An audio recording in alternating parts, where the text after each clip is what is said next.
Bonjour à tous et bienvenue dans cette vidéo où nous allons nous occuper de créer des services de gestion de login, des services pour gérer notre système d'authentification. Donc je vous rappelle qu'on est sur un principe de JWT. Le JWT, c'est donc un token qu'on est en train d'utiliser. Donc à la rigueur, on le voit très simplement sur ce petit schéma qu'on voit un petit peu partout sur Internet d'ailleurs. L'idée à chaque fois, donc c'est ce qu'on a fait dans la vidéo précédente, on s'est connecté, on a envoyé notre couple login et mot de passe, et pour toutes les autres requêtes, donc tout ce qui va être récupération des utilisateurs, récupération des cocktails sur notre API, eh bien, il faudra à chaque fois envoyer un token. Donc ça, c'est le principe du JWT, et pardon, excusez-moi, le token, on l'envoie dans l'entête. On n'en est pas encore là, déjà on a réussi à nous connecter et à sauvegarder notre token. Mais c'est pas super propre et au final, bien évidemment, comme partout, toutes ces mécaniques, ces gestions de tokens, ces appels, on va devoir les mettre dans un coin pour pouvoir y revenir ou y travailler plus proprement. De plus, Fetch n'est pas forcément l'outil le plus adapté pour faire ça. Parce que Fetch, qui fait très bien son travail, hein, il est capable de beaucoup de choses. Tiens d'ailleurs, ça, il y avait une bourde ici, il s'est passé, c'est pas grave. Il va nous manquer quelques notions d'interception et de gestion de réponse. Ça, on le verra dans les futures vidéos quand on va parler des intercepteurs. Et puis au final, comme je disais dans la précédente vidéo, on va mettre du fetch partout. Dans les pages utilisateurs, dans les pages cocktails. Du coup, pour la maintenabilité, c'est pas génial parce qu'on va devoir mettre l'URL partout. Et si l'URL change, il faudra être sûr d'aller partout pour la modifier. Donc on va faire ça différemment. Déjà dans un premier temps, il y a un outil qu'on va utiliser puis qui va remplacer directement Fetch, c'est Axios. Alors pour ça, on fait un npm i pour install et Axios, donc AXIOS. Pareil, c'est un client web, mais avec beaucoup plus de fonctions. Ok, donc ça c'est bon, et normalement j'ai Axios à disposition. On va faire des services, donc déjà ici je vais me créer le dossier service, toujours pareil, avec l'underscore devant, pour tout ce qui est mécanique, comme ça remonte tout en haut. Et puis déjà je vais paramétrer Axios. Alors hop, vous allez voir le paramétrage est très simple, hein. New file, je vais faire le caller.service.js. Un petit fichier qui va justement s'occuper de gérer le caller, c'est-à-dire le Axios, quoi. Hop, ici comme d'habitude, un peu des modules nécessaires. Donc pour le coup ici, on fait un import Axios from Axios. Ok, c'est tout, pas besoin de plus. Et puis au final, je vais me faire donc une constante Axios. Ça va être un axios.create, tac, tac, tac, base URL, deux points, donc http, deux points, slash, localhost, deux points, 8888. Et on n'oublie pas, export default, Axios. Vous verrez qu'on en a besoin, on y reviendra sur ce fichier. Qu'est-ce qui s'est passé ici? En fait, simplement, j'ai déjà pré-paramétré mon Axios pour qu'il ait l'URL de base. Et vous allez voir que dans tous les appels, je vous rappelle que c'est un petit peu comme Fetch, vous allez voir que dans tous les appels qui vont suivre, je n'aurai plus besoin de mettre http localhost blablabla. C'est-à-dire qu'en l'occurrence, on va même pouvoir changer d'emplacement de place notre API. Les services vont rester les mêmes, hein, j'ai toujours les mêmes routes. Je vous rappelle que vous avez la playlist avec le GitHub sur la chaîne. Donc je vais pouvoir la mettre à un autre endroit. Mes ressources, mes URL de ressources ne vont pas changer. Par contre, le début de mes URL, la base, elle pourra changer et je n'aurai que là à la modifier. Je n'aurai pas à passer, parce que ça on va le modifier, je n'aurai pas à passer ici, je n'aurai pas à passer dans tous les autres fichiers qui vont faire appel à mon, à mon API. Impeccable. Donc ça, c'est mon service Axios, c'est mon caller, et il est en place. Maintenant, ce que je vais faire, c'est que je vais me faire un petit account service pour gérer ma connexion, le token, etc. Et vous vous doutez bien que c'est ici qu'on va pouvoir l'utiliser. Donc, je me recrée un autre service, new file, account.service.js. Ok. Ce service a besoin de quelque chose, hein, c'est donc import des modules nécessaires, import, et bien l'Axios qu'on vient de créer, from, hop, le caller service. Impeccable. Donc ce service-là, pour éviter d'être embêté, je vais le constituer sous forme de fonction directement, et vous allez voir un petit peu comment on arrive à récupérer tous nos fichiers, tous nos services de façon très dynamique. Alors, hop, donc lui, je vais lui mettre donc une fonction login, let login, donc c'est une fonction qui va recevoir, credentials, et si je l'écrivais correctement, credentials, voilà, qui va recevoir donc mes identifiants, et je vais renvoyer simplement un axios.post, puisque c'est le verbe à utiliser, on l'avait vu ici, axios.post, et je mets directement /auth/login, et bien sûr j'envoie, virgule, mes credentials. Pardon, tac, hop là. Ça c'est bon. Donc vous voyez, Axios c'est très très simple, hein. C'est un peu comme beaucoup d'outils un peu plus poussés. Le nom de l'objet et le verbe qu'on veut utiliser. Tout simplement. Après, ben, on a l'URL et les objets qu'on veut envoyer. Mais je n'ai plus besoin que d'écrire ceci, puisque dans mon caller service, j'ai déjà écrit la base. Donc lui va simplement faire son taf. Je vais en profiter aussi pour définir ben, ma fonction logout. Alors là, la logout, elle est d'une simplicité monumentale, hein. On va simplement supprimer le token du local storage. Local storage.remove item token. Ça, c'est bon.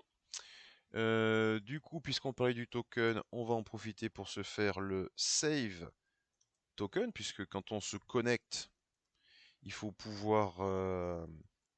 pardon. Le token égale, donc je reçois mon token. Il faut pouvoir le sauvegarder dans le local storage, donc local storage.set item, donc dans token, je mets mon token. Ça c'est bon. Et puis comme c'est un petit service de vérification, je peux aussi faire un let is logged. Donc pour vérifier si je suis connecté, comme ça me renverra simplement un true, un false. Voilà une petite méthode qui va me permettre rapidement de déterminer si je suis connecté ou pas. Égal local storage.getItem. Hop, je récupère mon token et je return donc le not token. Je vous rappelle que le not token, c'est pour transformer une variable, une chaîne, en booléen. Si dans mon local storage, je n'ai pas de token, ça veut dire simplement que dans la variable token, hein, le let token, il n'y aura rien. Not token va transformer ça en false. Si maintenant j'ai quelque chose dans mon token, donc la chaîne de caractères, il y aura donc cette chaîne de caractères dans la variable token, et le not token, hop, pardon, j'ai mis un espace, ça va me transformer ça en true. Le not, donc point d'exclamation, ça vous permet de transformer rapidement une variable en booléen. Tout du moins, le rendu, ça ne transforme pas directement. Comme ça, on peut se faire des petites fonctions rapides. Maintenant, de toutes ces fonctions, puisque je veux les utiliser ailleurs, je vais me faire un gros exportateur. On va dire ça comme ça. On va faire un export const account service égale. Donc ici, il y a login. Tiens, je vais les grouper. Bon, non. Logout. Le save token. Ainsi que le is locked. Voilà. Donc à partir de maintenant, ce service, il est en train de m'exporter tout ça dans account service. Impeccable. Si vous vous rappelez bien, parce qu'il y aura bien d'autres services là-dedans, on avait fait pour le routage des fichiers index pour les grandes parties. Mais ici, on va faire la même chose, comme ça va me permettre d'exporter encore plus rapidement et plus dynamiquement la chose. Donc on va faire un index.js, et pour l'instant, je fais un simple export de la totalité de ce qui vient de mon compte service. Pour l'instant, il n'y a que ça, mais vous verrez qu'après, ça va être plus pratique. Hop, ça, on l'oublie, on n'en a plus besoin. Maintenant, côté login, parce qu'évidemment, on ne crée pas tout ça pour la blague. Côté login, c'est ici que beaucoup de choses vont changer. Donc déjà, dans un premier temps, il faut que j'importe mon account service.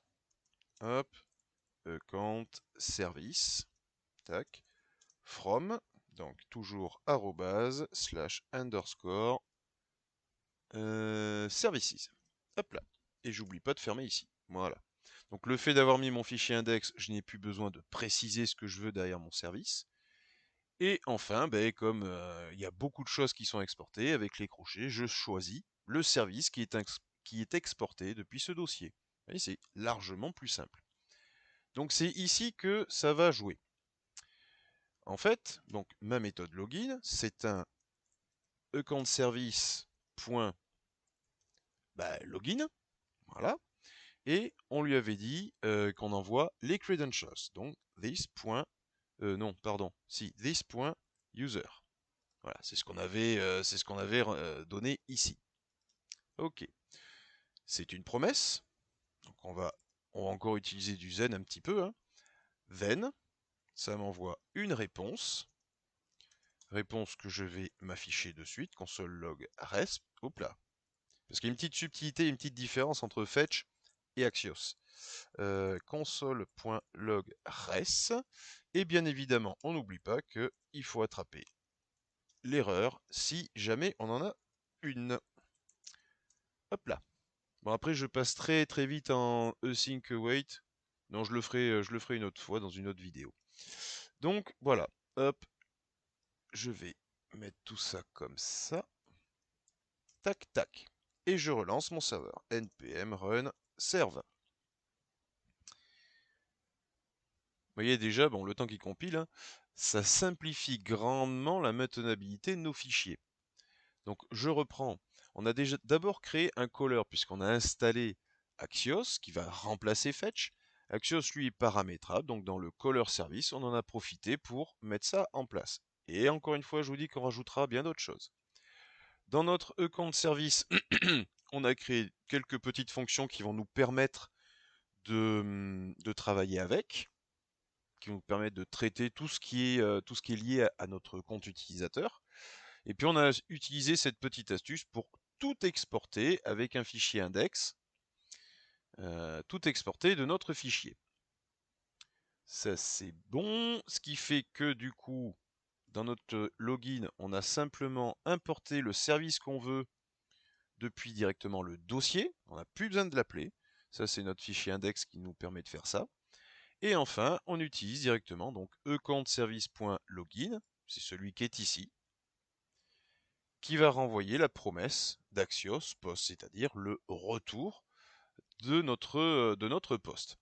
Alors, voyons ce que ça va donc donner. Hop, Roger, Marcel, Marcel. Je me connecte. Ah oui, mais attendez. Ça, c'est pas normal parce que il a dû compiler et je l'avais pas encore commenté. Je redémarre. Alors, je vais fermer. Hop, je vais dans Applications. D'abord, je vais tout supprimer. Je retourne à l'accueil, je vais à l'admin. Ma compile est faite. Oui. Donc, Roger Marcel avec Marcel. Je vais dans la console.